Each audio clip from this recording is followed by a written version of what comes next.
My sister-in-law is in love with my husband. My husband and I met each other at a ski lodge 9 years ago. I was with my youngest daughter, a female friend, and her child.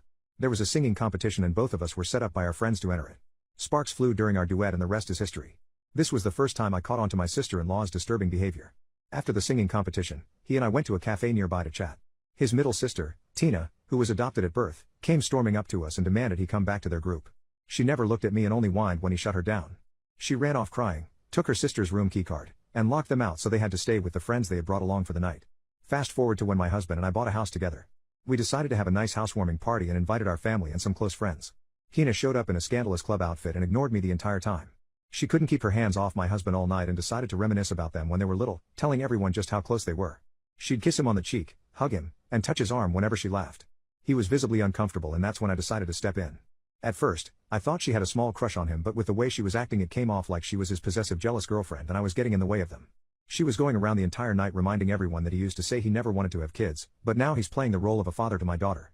One of my friends said she thought Tina was weird for talking about how hot my husband looked in his modeling photos when he did print work back in college and that her favorite photo was of them at a beach in Hawaii during a family vacation a few years back.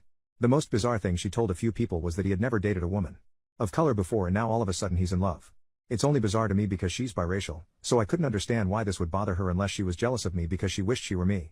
Things started to go south towards the end of the night when he got down on one knee and proposed to me. Tina started crying and ran to the restroom, which left their dad to go check on her. He then drove her home because she couldn't seem to pull herself together. I knew exactly why she was upset, but my husband always equated her behavior to jealousy because she never had any healthy relationships of her own.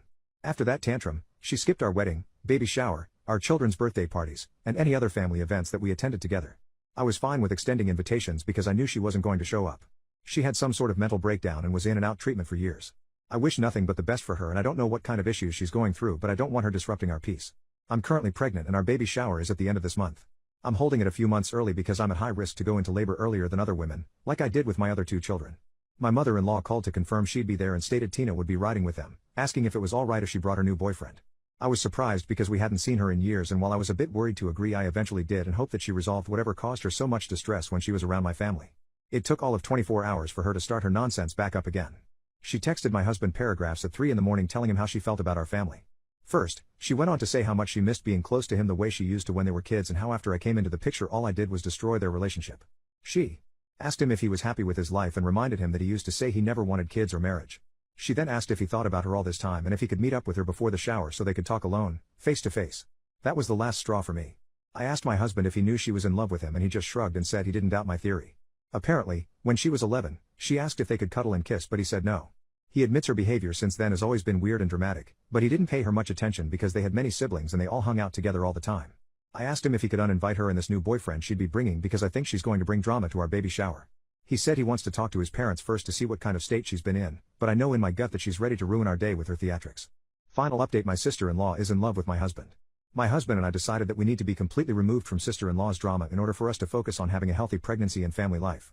Ever since my husband left Tina on read, she started calling and sending a bunch of unwarranted and degrading texts about me and our children.